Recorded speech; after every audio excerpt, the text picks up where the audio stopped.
Hello friend, welcome to Atul education. जैसा कि friend इसके पहले वाले फर्स्ट लेक्चर में हम लोगों ने फर्स्ट यूनिट के चैप्टर नंबर 1, 2 किए थे हम लोगों ने फर्स्ट मॉडल के। अभी फर्स्ट मॉडल का जो चैप्टर नंबर 3 है, 4 है, 5 है, इस वीडियो में हम लोग उसको उसके जो भी इंपॉर्टेंट ऑब्जेक्टिव है सब ऑब्जेक्टिव मैं आप लोग को यहाँ पे कराने वाला हूँ। तो चलो फ्रेंड, हम लोग स्टार्ट करते हैं। यदि आप लोग को इस चैनल पे पहली बार आए हो तो इस चैनल को सब्सक्राइब कर लो फ्रेंड, और अपने फ्रेंड के साथ भी ये शेयर करो। ये TYBBI का ऑडिटिंग का लेक्चर है और मोस्ट इंपॉर्टेंट ऑब्जेक्टिव क्वेश्चन है जो आपको हेल्प करेंगे। और इसके बाद आने वाले सेकेंड मॉड्यूल, थर्ड मॉड्यूल का और फोर्थ और फिफ्थ मॉड्यूल का मैं आप लोग को वीडियो यहाँ पे अपलोड कर दूंगा। चलो फ्रेंड स्टार्ट करते हैं। फर्स्ट देखो क्या लिखा है, dividend dividend is the paid in cash kind cash and kind none of the above.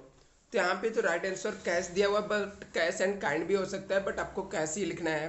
Dividend हम लोग कैसे पेमेंट करेंगे, कैश में पेमेंट करते हैं।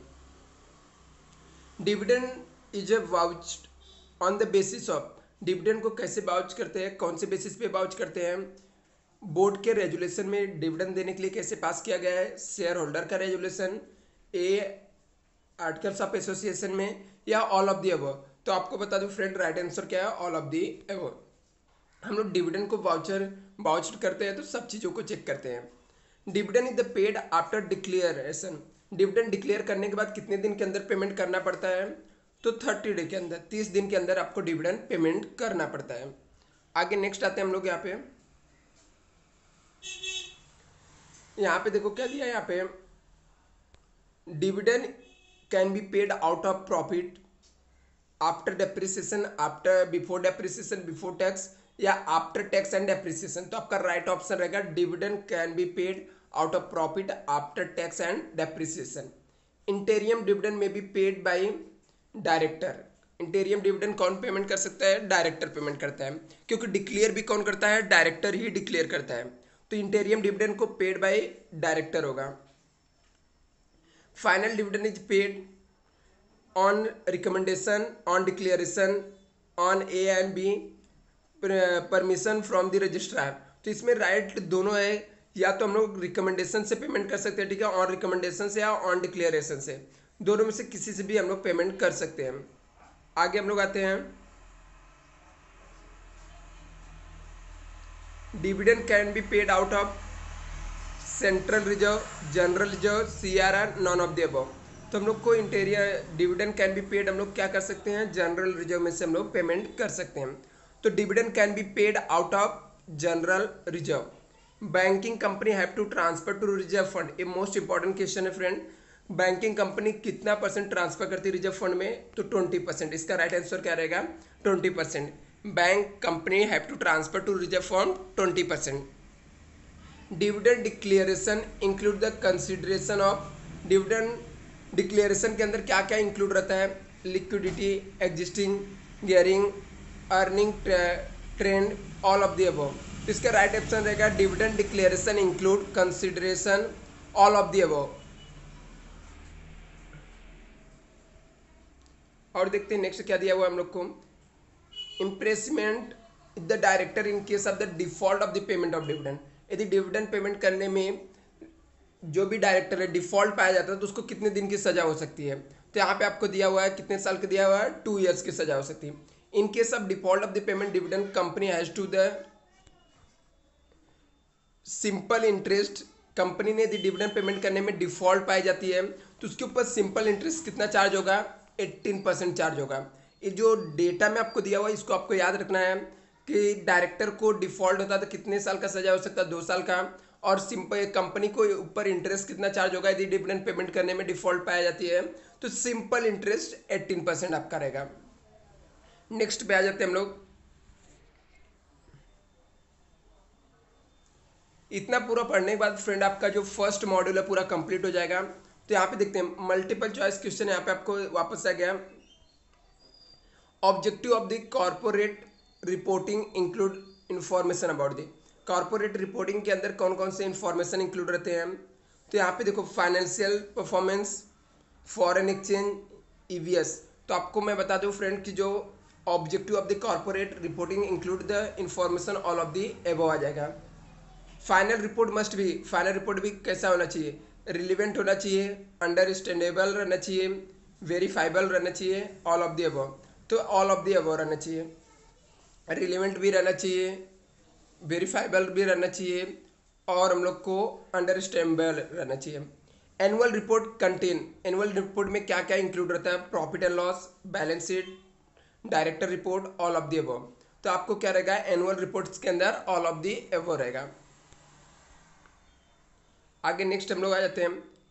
Information as per the accounting standard include the annual report include, क्या दिया? Information as per accounting standard include the annual report include, annual report के अंदर क्या क्या इंक्लूड है? AS1, AS3, AS21, all of the above. तो आपका right answer क्या रहेगा? All of the above.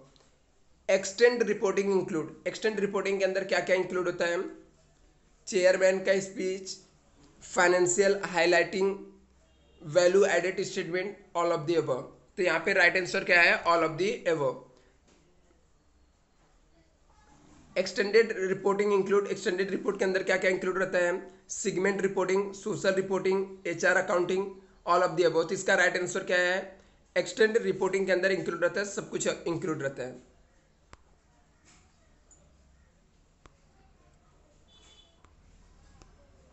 और देखो फ्रेंड नेक्स्ट क्या दिया यहाँ पे?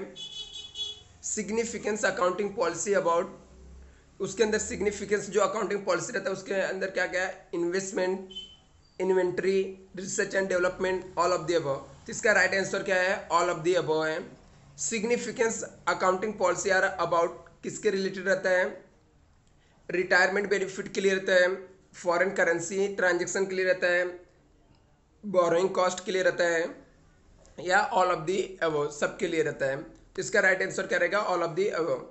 Cash and cash equivalent include, cash and cash के बराबर में क्या क्या इंक्लूड रहता है? कैश रहता है, बैंक बैलेंस रहता है, हाईली लिक्विडेटेड इन्वेस्टमेंट रहता है। तो ऑल ऑफ दी अबव इसका भी राइट आंसर है। Director report include financial result, dividend, operational review, all of the above. तो इसका भी राइट आंसर क्या रहेगा? ऑल ऑफ दी अबव रहेगा।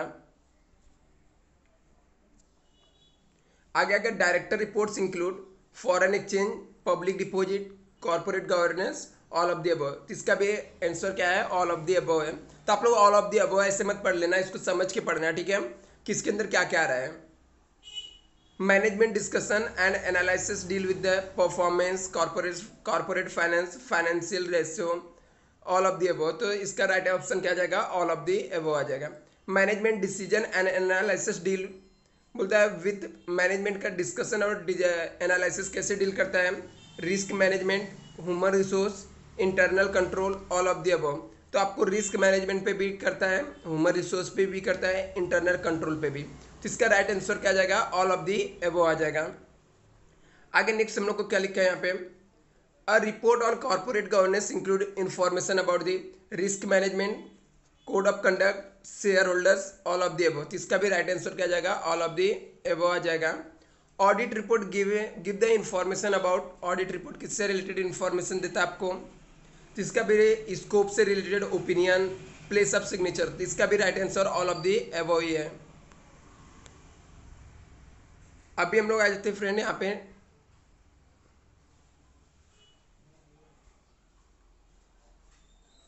देखो यहाँ पे क्या लिखा है?